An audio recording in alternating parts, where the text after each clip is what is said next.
The dead of night has always been regarded as the hour when the world itself seems to falter in its breathing. Roads fall silent, the woods grow still, and even the air feels thick with a strange waiting presence. It is in this hour that human beings are most alone, stripped of the warmth of daylight and left to reckon with the dark.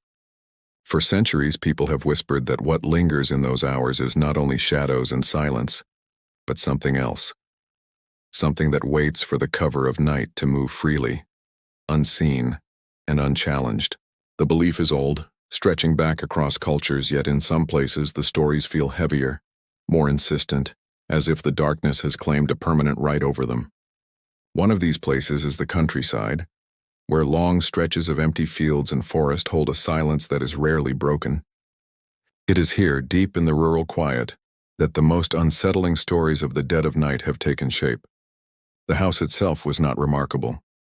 It stood alone, a modest cabin with its wooden walls weathered by years of storms and seasons. From a distance it appeared harmless, the sort of place one might imagine as a retreat, a safe shelter away from the noise of cities. But for those who lived near it, the cabin was never spoken of in comfortable tones. At night, the glow of its windows was described as too warm, too alive, as if the light within carried something other than comfort. People who passed it on foot would quicken their pace, unwilling to look too long, unwilling to linger and invite a recognition from within. The house seemed to know it was being watched, and those who looked too long swore they felt the same sensation pressing back at them, a silent acknowledgement from the inside of the glass. The woods that surrounded it only heightened the sense of unease. Trees stretched high with skeletal branches that twisted against the night sky, black veins etched against the pale wash of the moon.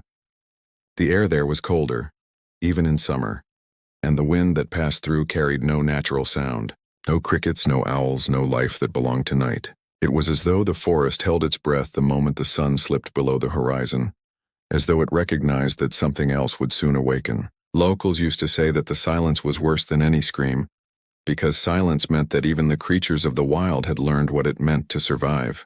If animals stayed hidden, then perhaps people should have done the same. But people are stubborn. They choose to doubt until doubt is no longer possible. The story begins, as many of these stories do, with something small, a passing detail that would later be remembered not as coincidence but as omen. One night, a man walking back along the tree line saw a figure standing on the porch of the cabin. It was not remarkable at first, for the cabin had long been rumored to shelter someone, though no one claimed to know who. But the figure was wrong. Too tall, too still, and too pale against the glow of the window. The man kept walking, trying to convince himself that he had seen nothing more than the distortion of distance. Yet when he glanced back, the figure had not moved, but its head was tilted toward him as if it had known it was seen, and had chosen to acknowledge the witness. He spoke of it once in a hushed voice and then never again. His silence was not denial. It was fear disguised as forgetfulness, and yet the cabin had stood there for decades. Families came and went, the land around it changing hands, but the stories always remained. Strange lights in the forest, shadows moving against the line of the trees when no one should have been there, footsteps in the night that stopped just short of the door. There were no great tragedies, no infamous crimes tied to the place, but there was an accumulation of unease, a slow layering of fear that clung like dampness and refused to be shaken away. A fear that turned into whispers, and whispers that hardened into silence. Because silence is sometimes easier than admission. To admit what is seen is to bring it closer. To speak of it is to make it real. It was in that silence, in the dead of night, that the most unsettling moments occurred. Windows that flickered with light long after the cabin was believed empty. Doors that creaked open though the wind was still. A feeling of being followed. Footsteps almost in rhythm with one's own, but always vanishing the moment a person turned around. No explanation. No figure waiting in the dark, only the echo of steps that did not belong to the living. Those who experienced it would describe a heaviness in the chest, a tightening of breath as if the very night were pressing down upon them with intent. They left quickly, never daring to linger long enough to test whether the sensation would deepen into something more. The phrase that was often repeated was simple, yet haunting. It is worse in the hours when no one is awake. Those who lived nearby claimed that the true weight of the place came not at dusk, not when lamps were lit, and the first shadows stretched across the fields, but in the deep hours when clocks moved slow and the world itself seemed emptied. It was then that the glow of the cabin's window appeared less like safety and more like warning, a beacon not for the living, but for something else. The old saying returned again and again. Nothing good comes from light that burns when the rest of the world is dark. This is the beginning, the threshold where silence becomes story. The house still stands, its windows glowing faintly against the vast black of the forest. People still glance at it when passing by, though never for long. What happens there, in those hours when the rest of the world is sleeping, remains unspoken. And yet the question lingers, heavier than the silence itself. When the night grows still and the world falls into its deepest quiet, who or what is it that keeps the lights burning? The land was old, older than the first families who came to settle it, older than the narrow road that cut through its fields, and older than the wooden cabin that would one day stand as a silent witness to the night. Long before there were homes, the area had been a place of passage, a corridor of forest and low ground where travelers rarely stayed. The earliest maps left it blank, unmarked, as if cartographers had chosen not to claim it. And in the oral traditions of those who first moved through, the place was never spoken of directly. Instead, it was referred to in fragments, warnings woven into their language that suggested the night there carried a weight of its own. No one wanted to remain once darkness settled. No one wanted to hear what the silence held. By the time settlers arrived, the reputation had already taken root. Small communities formed nearby, tight-knit families who built simple lives against the backdrop of endless woods. To live there was to accept isolation, to learn that silence was not absence but presence. Families relied on one another, but even so there were parts of the forest children were told never to wander, and hours of the night when doors were shut and lanterns extinguished without question. What outsiders might have seen as superstition was for them survival. Every warning had its origin in something once witnessed, though the stories were told only in whispers and only to those who belonged. Outsiders who asked were met with silence, as if pressing for details might awaken what was better left buried in the past. When the cabin was built, it was meant to be a home for a man who sought distance from the community. He had chosen the location deliberately, where the tree line curved into the valley and the ground seemed almost damp year-round. To him it was solitude. To others it was reckless. There were quiet remarks, soft disapproval, but no one interfered. In rural life, people often kept their distance from choices they considered unwise. But when the cabin's first light burned through the night, neighbors spoke of an unease they could not explain. It was not the building itself, nor the man who had raised its walls, but something in the way it looked against the dark, as if the light from within was not held for warmth, but to signal something unseen. Over time, the man who built it vanished, though no one ever recorded exactly when. The cabin passed to others, and each time it changed hands, something of the unease lingered. No one stayed long, and each departure carried its own quiet story. The surrounding community began to develop a ritual of silence. They did not question who occupied the cabin, nor did they involve themselves in what took place there. Generations passed, and with them came changes, roads paved, power lines strung, machines replacing horse and plow. But the cabin remained, weathering each shift in time like an artifact immune to decay. Its roof was repaired, its walls repainted, but beneath each layer of change, something persistent and unexplainable continued to hold. Children were warned away, but like all warnings, curiosity led some to test the boundaries. They returned pale, shaken, unwilling to explain what they had seen, but certain that what they had felt was not a simple trick of fear. Adults did not press them. Sometimes silence was easier than confirmation. The emotional stakes for those who lived nearby deepened as night after night the same cycle continued. Windows were closed earlier than necessary, doors locked though crime was almost unheard of, and lamps blown out before their oil was gone. The stillness of night was not a comfort but an ordeal. The forest pressed against the edges of homes, tall and unyielding, and in the long hours past midnight it felt as though the trees themselves leaned closer. Those who lived on the outer edge of the community often admitted, in rare moments of honesty, that they dreaded the sound of footsteps along the porch, not because they feared thieves, but because they feared hearing them stop. The act of stopping meant that whatever moved outside knew exactly where they were. And then there were the disappearances, scattered across decades, never enough to ignite a public outcry, but always enough to stir whispers. A man walking home from town who never arrived. A child who slipped away from a gathering and was never found. A young woman last seen at dusk, her lantern swinging in the distance before the light was swallowed whole. In each case, the search was immediate, the effort sincere, but the outcome always the same. Nothing left behind but the quiet, as though the earth itself had opened to swallow them. The absence of explanation became heavier than grief. Families mourned, communities held to their silence, but beneath it all grew a persistent dread that the night would never return what it had taken.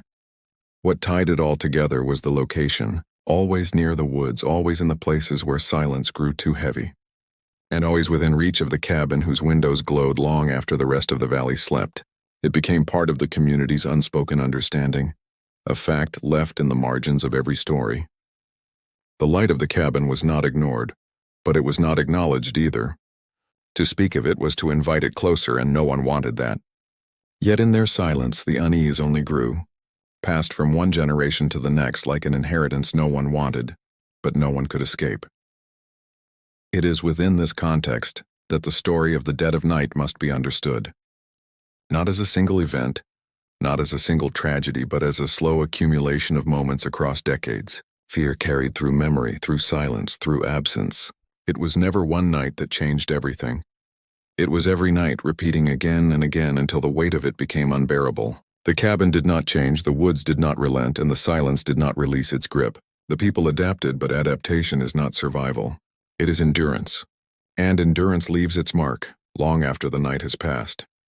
The slow unraveling of the mystery did not begin with one event, but with a series of nights where silence shifted into something unbearable. For generations, the community had learned to coexist with the unease, to accept that certain things were left unspoken. But as years passed, the weight of that silence began to splinter. What once had been only whispered warnings turned into lived experience, unsettling enough that even the most skeptical voices fell quiet. It was no longer a matter of old stories. It was a matter of what was happening now. It began with sound, or rather with the distortion of sound. Families spoke of nights when the woods produced noises that did not belong. At first it was subtle, a faint scratching against a door, too light to be a branch, too deliberate to be the wind. Then came the rhythmic tapping at windows, never loud, never hurried, as if something outside had patience enough to wait. What unnerved people most was not the sound itself, but its persistence. It returned on different nights at different homes, always lingering until the person inside felt watched to the point of sickness. Some tried to open their doors in defiance, only to find nothing outside but empty air and silent ground. Yet their unease did not lessen, because the absence of explanation was worse than presence. At least presence could be seen. Soon there were sightings. Not constant, not even frequent, but enough that the community felt the balance between day and night shifting. A woman walking back from her neighbor's house swore she had seen a figure dart between the trees, tall and unnaturally thin, moving without sound despite the thick layer of fallen leaves. Another man, returning late from work, described the sensation of being followed for nearly half a mile, the crunch of footsteps always at a measured distance behind him. Yet when he turned, there was nothing but the winding dirt road and the endless stretch of dark. A boy out past dusk claimed he saw eyes glowing faintly in the forest line, far too high above the ground to belong to any animal they knew. His parents silenced him, not because they disbelieved him, but because repeating it would only breathe life into what they wished to keep contained. There were contradictions too, details that clashed and made the truth harder to grasp. One person insisted the figure they saw was pale, almost luminous against the trees, while another described it as a shadow darker than the night itself. Some said the sounds were heavy, dragging footsteps, while others swore they were so light and quick they could not have come from human weight. Timelines blurred as well, with people claiming to hear disturbances at the same hour, yet in places miles apart. It left them questioning whether they were experiencing something external, or whether something had begun to infiltrate their minds, weaving doubt and paranoia into the ordinary hours of their lives. The most chilling details were always the smallest. Tools left on porches shifted slightly overnight. Chairs moved inside kitchens, though no one admitted to touching them. In one case, an old journal was found left open on a table, though the owner insisted they had closed it the evening before. Pages had been marked with dirt-stained fingerprints that did not match anyone in the household. Another night, a family awoke to find their front door wide open, the lock still intact, No signs of force and no explanation for why the air inside the house was cold and damp, as though something had passed through. As these moments multiplied, the community began to live in a state of waiting. Dusk no longer marked rest but preparation. Windows were checked, locks fastened, candles extinguished earlier than necessary, not because they offered light but because they made families feel exposed. Yet despite all measures, the disturbances did not stop. If anything, they grew bolder. Footsteps reached porches. Knocks came later, closer to midnight. Shadows lingered longer at the tree line before slipping away. The night became an endurance, a test of who could remain behind their walls without breaking, who could resist the temptation to fling open the door and demand to know what waited outside. The shift was undeniable. People who once dismissed the old stories began to retell them, searching for patterns, for explanations hidden in the past. They remembered the disappearances that had never been solved, the way animals refused to go near certain parts of the woods, the way lights in the cabin seemed to burn unnaturally long.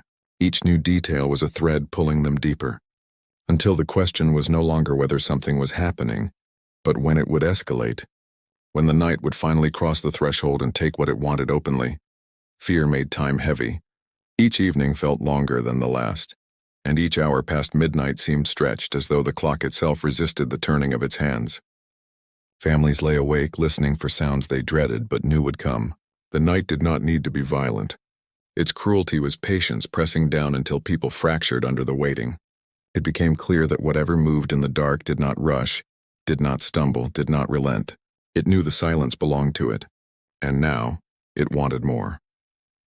When the disturbances could no longer be dismissed as imagination or coincidence, people began to look for what little evidence remained. The fragments were not much, but together they painted a picture that unsettled even those who refused to believe in superstition. The first reports came from those who had braved the woods in daylight, searching for answers. They found impressions in the soil, prints that seemed almost human but too elongated, too narrow, as if stretched beyond natural proportion. What frightened them most was that the prints ended abruptly, in places where there was nothing but flattened grass or untouched dirt beyond. It was as though whatever had made them had simply lifted from the ground and disappeared, leaving no trace of a path forward. Some argued it was erosion, that rain had erased the rest. Others remained silent because they knew rain could not create such precision, such deliberate absence. Inside the homes of those who claimed disturbances, there were other signs. One family spoke of the journal left open on the table, the dirt-stained prints across its pages. When neighbors came to see it, they confirmed what the owners already feared. The fingerprints were small, too small to belong to any of the family, yet oddly distorted, the ridges blurred, lacking the normal lines of human skin. The pages they touched contained notes written decades before, ordinary records of crops and weather, yet somehow the attention given to them felt pointed, intentional, as if something inhuman had been studying the lives it now intruded upon. There were stories of doors found unlocked, despite the keys still hanging by the wall. Windows that had been fastened shut were discovered open in the morning, though the glass bore no cracks and the frames no damage. A few families spoke of objects moved within their homes, photographs taken from walls and placed face down on tables, chairs shifted into new positions, lamps turned toward corners where no one ever sat. None of it made sense because there was no theft, no vandalism, nothing taken, only things rearranged, as though someone or something wanted to leave a message too obscure to decipher. The intrusion was not about possession but about presence, and presence alone was enough to unravel the sense of safety inside one's own walls. Testimonies from those who claimed to have seen figures were recorded, though they contradicted one another. Some described tall, pale shapes, nearly translucent, as if light itself clung to their skin. Others swore they had seen shadows darker than night, blotting out the stars behind them. A few described both, pale figures that dissolved into darkness the moment they were recognized. Skeptics insisted it was fear distorting perception, that in the grip of terror the mind reshapes what the eyes see. Yet that did not explain why so many unrelated accounts repeated the same uncanny details. Long limbs, heads tilted at unnatural angles, silence so absolute it felt like suffocation. Animals seemed to sense what people struggled to name. Dogs that once guarded porches refused to step outside after dusk. Horses would snort and resist when led toward the tree line. Cats, usually indifferent, hissed at corners of rooms, and stared fixedly at windows as if tracking movements beyond the glass. One farmer reported waking to find his livestock crowded into a tight cluster at the farthest edge of their pen, trembling and slick with sweat, though no predator had breached the fence. The animals looked not as though they had been attacked, but as though they had witnessed something they could not withstand. In time, those who sought rational explanations began to document patterns. The disturbances often aligned with phases of the moon, peaking in the nights when light was thin and shadows stretched long. They clustered around the cabin, radiating outward like ripples on water. Families closest to it suffered most, while those farther away spoke only of distant sounds and uneasy sleep. Yet distance offered no real comfort. There were nights when the silence carried too far, when even those far from the cabin awoke with the unshakable sensation that something had been standing over them, breathing too softly to be human. Conflicting data emerged when officials attempted to investigate. Police reports acknowledged missing persons, unlocked doors, and disturbed properties, yet none of it amounted to evidence strong enough to act upon. One deputy wrote of hearing a child's laughter echo through the trees, though no children were present. Another, hardened by years of service, resigned quietly after responding to a call near the cabin, refusing to ever speak of what he had seen. The files are sparse, fragments written without conviction, but their silence is louder than words. Officials who could not explain simply chose not to record, and in their omission the mystery grew heavier. Psychological theories surfaced, as they often do when fear outpaces explanation. Experts claimed the community was suffering collective hysteria, feeding upon one another's anxiety until the ordinary became extraordinary. Yet this theory faltered in the face of physical evidence: the prints in the soil, the rearranged objects, the animals' refusal to enter the woods. Fear may distort perception, but it does not move furniture, and it does not leave fingerprints where none should be. The contradictions made the unease deeper. If it was hysteria, then why did the silence feel so directed, so patient, as if waiting for acknowledgement? If it was not hysteria, then what remained? The most disturbing artifact came from a group of boys who ventured into the woods during daylight, daring one another to approach the cabin. They found a tree not far from its edge, its bark scarred by symbols none could recognize. The carvings were crude, shallow lines forming shapes that suggested eyes, hands, or perhaps something else altogether. The boys fled, swearing they had heard whispers, though no wind moved through the branches. When the tree was examined later, the markings were still there, etched deep enough to outlast rain and time. No one ever admitted to carving them, and no one could decipher their meaning. They stand as mute testimony still, lines cut into living wood impossible to erase. These fragments, these scattered details, form no whole picture. They are a collection of unanswered questions, a map with no center. Each piece contradicts the next, and yet together they suggest something undeniable. Something was there, moving silently through the dead of night, leaving traces too deliberate to be chance, too subtle to be dismissed. It was not hysteria, and it was not accident. It was presence. A presence that left behind just enough to remind those who searched that the night belonged to it, and that the silence would never be theirs again. Fear did not come all at once, nor did it erupt like some sudden storm that shatters and then fades. It arrived slowly, like a fog that creeps along the ground until no one remembers the moment it first touched them. Families who once closed their doors at night without thought now began to linger at the lock, testing it twice, 3 times, until their fingers ached from the pressure. Sleep was no longer natural. It became an ordeal, something fought for rather than surrendered to. The smallest sound was enough to wrench someone awake, and once awake, they did not easily drift back again. Mothers sat upright in their beds, listening to their children's breathing, making sure it continued steady, fearful of what might happen if they let their guard fall for even a moment. Fathers paced the floors with lamps in their hands, not in search of an intruder, but to remind themselves that the rooms of their homes were still intact, that the world inside had not been rearranged while their eyes were closed. Children bore the weight in ways that lingered long after childhood. They drew pictures of the woods with dark figures standing among the trees, figures their parents told them not to describe. They refused to sleep alone, clinging to their siblings, their small bodies trembling even when held. Their nightmares were the worst, filled with whispers of voices that called to them from outside the window, voices that promised safety, if only they opened the glass. Parents comforted them, but the comfort was hollow, for the parents themselves had begun to hear things at night. Not voices, perhaps, but tones. Strange fragments of sound that seemed to press against the walls as though something outside was searching for the right word to be let in. The community as a whole began to fracture beneath the constant strain. Neighbors who once visited freely began to keep their distance, not out of malice, but out of fear that to acknowledge the terror might invite it further. Gatherings grew smaller and conversations shorter. What had once been laughter across fences was now silence, each family contained within its own house enduring the night alone. Suspicion grew too in the cracks left by fear. If a child disappeared, eyes turned toward the family who had last spoken of seeing figures in the trees, as if their words had summoned something into being. If an object was found moved within a home, whispers spread that perhaps the owners themselves had been touched, had been chosen, and that their closeness was dangerous to others. Bonds that once held the community together slowly unraveled under the weight of uncertainty. The psychological toll was most evident in those who had endured the longest. Their faces seemed hollowed, their eyes shadowed not by lack of sleep alone but by something deeper, a heaviness that comes from waiting too long for an end that never arrives. They spoke little, and when they did it was in quiet tones, never raising their voices above a murmur, as though they feared being overheard by something always listening. Some grew ill without explanation, their bodies weakening as if drained by the very air of the valley. Doctors spoke of nerves, of exhaustion, of stress manifesting into sickness, but the families themselves knew differently. The sickness was not of the body alone. It was of the night, and the night was something no doctor could cure.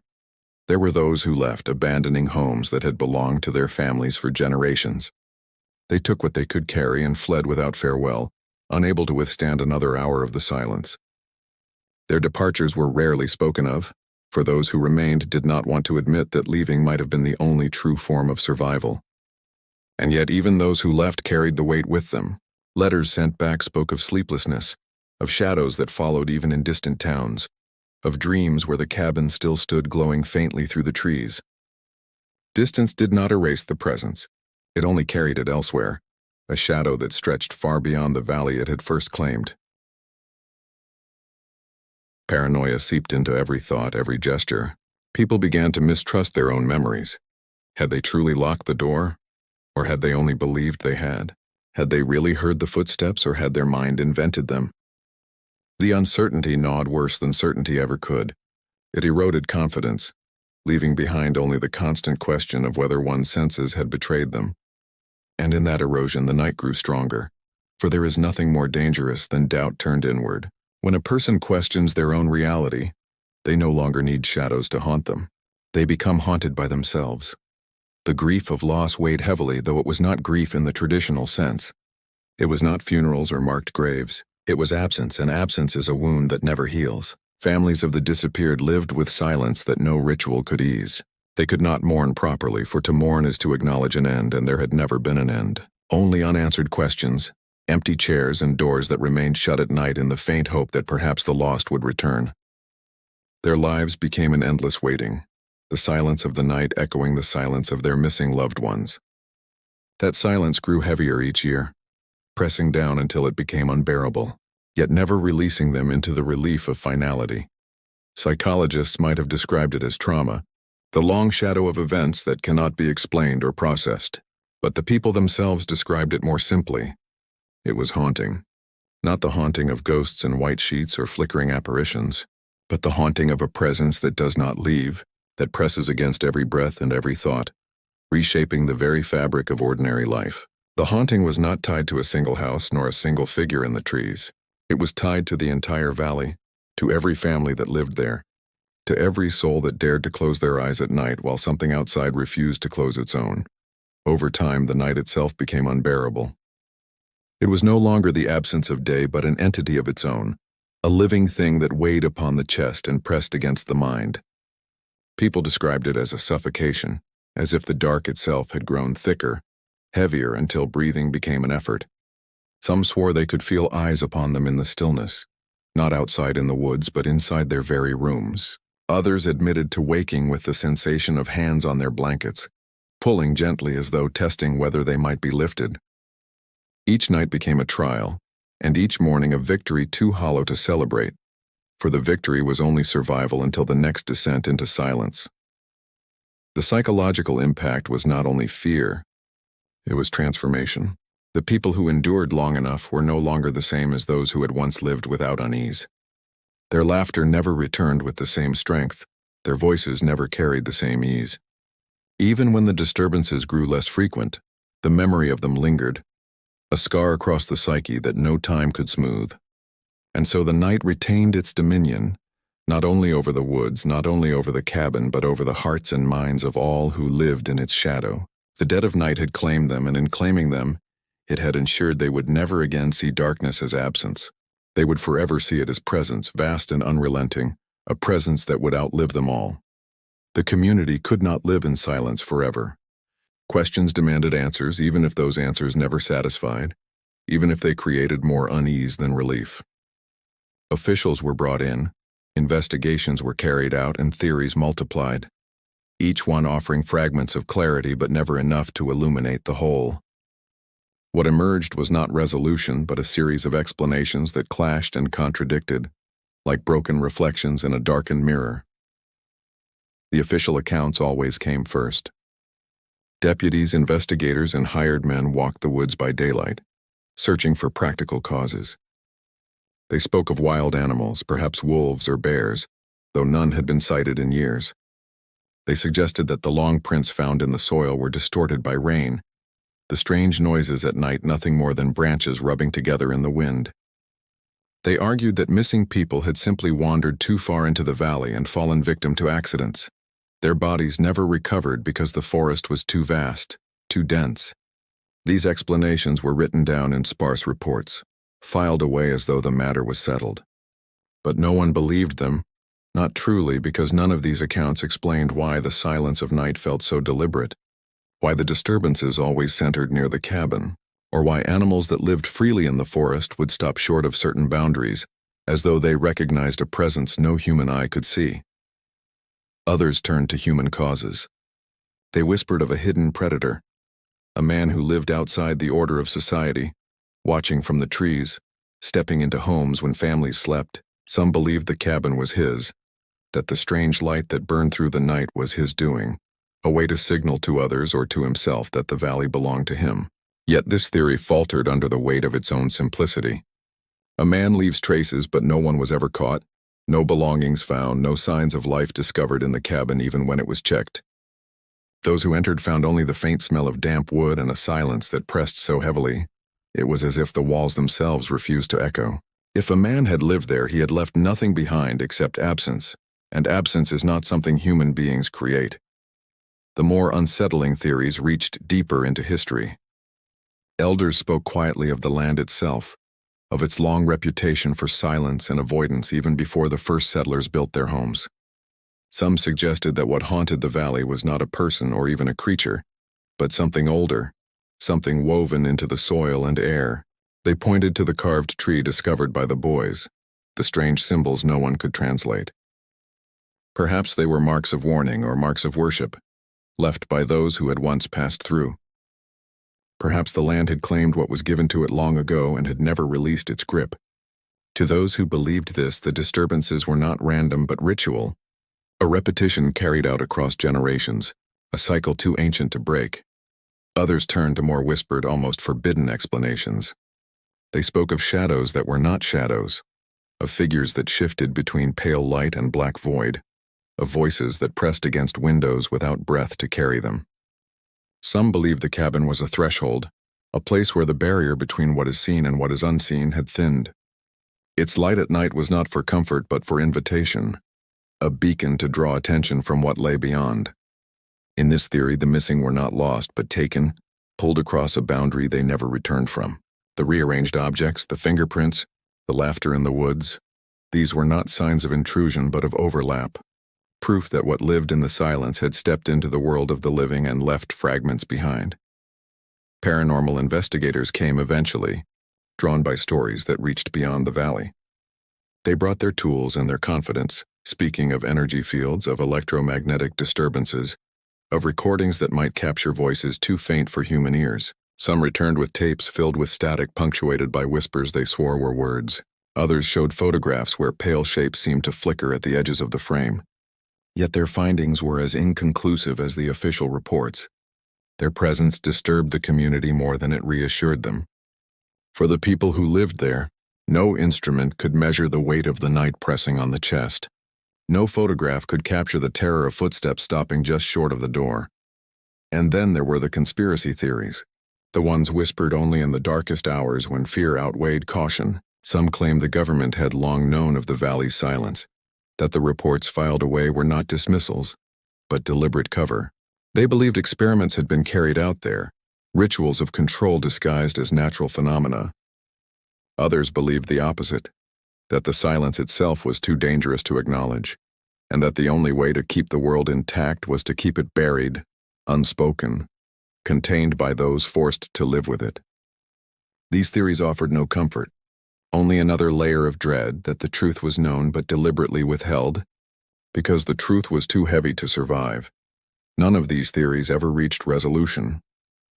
Each family clung to one or another, some insisting it was human, some insisting it was not. But all of them united by the same truth. Whatever haunted the valley had not stopped. It remained present, patient, relentless, untouched by theories or investigations. Its strength was not in what it revealed, but in what it withheld, the silence itself heavier than any explanation. And in that silence, every theory became possible. Every contradiction became part of the whole.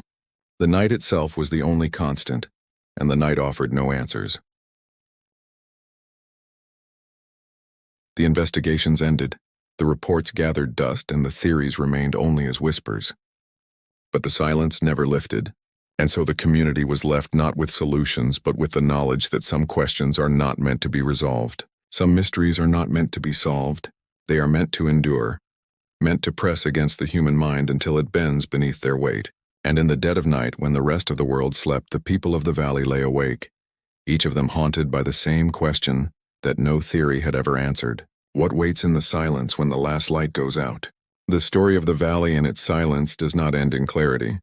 It does not reach a final chapter where everything is illuminated and every question receives its answer. Instead, it endures, a presence that lingers long after the telling, much like the silence of the night itself. Those who lived there carried their fear until the end of their lives, and those who left carried it with them into places that had never known the valley's woods or its cabin. The silence was not bound by geography. It was bound by memory, and memory has no boundary. Even now, the stories circulate in fragments, passed down not as campfire tales told for thrill, but as warnings whispered in hushed tones, reluctant to be spoken at all. Because to speak of it too often, to dwell on it too deeply, is to risk waking something that thrives on attention. What unsettles most is not what is known, but what remains hidden. Footprints that end abruptly in the soil, fingerprints that blur the line between human and inhuman, objects rearranged inside homes while families sleep. Each detail unsettles, but does not resolve. Together they form a shape that is both too vague to define and too specific to ignore. That tension is what endures. It is the tension of a question that refuses to be buried. What moved through the silence of those nights, and why did it never stop? Theories fill the void. Wild animals, human predators, something older, something beyond. But theories do not close doors at night. Theories do not explain why hearts still race in the hours past midnight, or why families who once dismissed such fears now leave lights burning, as though illumination itself might hold back whatever waits in the dark. The emotional scars remain clearest in the children who grew up under the weight of the silence. They became adults who spoke rarely, who never trusted the comfort of darkness, who taught their own children to fear what could not be seen. Some left and built lives far away. Yet even in distance, they never shook the habit of checking their locks twice, of keeping curtains closed when the world outside fell silent. Others remained, tied to the land by generations of inheritance and unwillingness to abandon what their families had always endured. They live with it still, the silence pressing down on them each night. Each generation learning once more that to live in the valley is to live in the shadow of something that refuses to die. There are moments when the weight of it all feels less like mystery and more like inevitability. Perhaps the truth is that the silence does not need to be explained. Perhaps its purpose is not to be understood, but to remind. to remind human beings of their fragility, of their inability to control the spaces they inhabit, of the limits of their comprehension. In daylight, we believe the world belongs to us, but at night, in those heavy hours when even the wind stops moving, it becomes clear that ownership is an illusion. The silence belongs to something else, and it has always belonged to something else. The cabin still stands, weathered and fragile but not fallen. Its windows still glow on certain nights, though no one claims to keep lamps burning inside. Passers-by still quicken their steps when they glimpse its light, though some cannot resist glancing back, compelled by the pull of what they fear. And always, without fail, they swear that the light seems too alive, as if it recognizes them, as if it watches. The cabin endures not as a ruin, but as a reminder, the physical mark of a presence that does not need words to declare itself. It simply waits, patient and unrelenting, knowing that silence itself is enough to hold dominion over those who dare to notice. Why does it persist? Why do the stories never fade? Some argue it is because the human mind cannot tolerate uncertainty, so it keeps the silence alive, feeding it with fear and memory. Others insist the persistence is proof in itself that something waits beyond the edge of ordinary explanation, something too vast and too cold to ever be fully seen. But in the end, the question may be more important than the answer. Because the question forces us to confront the fragility of our lives, the vulnerability of our nights, and the truth that darkness does not require movement to be alive. It requires only silence, and so the story closes not with comfort but with weight. The weight of absence, the weight of voices never returned, the weight of nights endured rather than lived. If you listen closely, if you allow yourself to sink into that silence, you may hear what they heard. The faint scratching against the door, the tapping at the window, the breath that is not yours. And you may realize too late that silence has never been empty. It has always been full. The dead of night still waits. It waits in valleys where the woods lean close, in cabins where the glow of light refuses to die, in rooms where children struggle to sleep while whispers press against the glass. It waits in your own home, in the hour past midnight when the world seems still. The question is not whether the silence endures.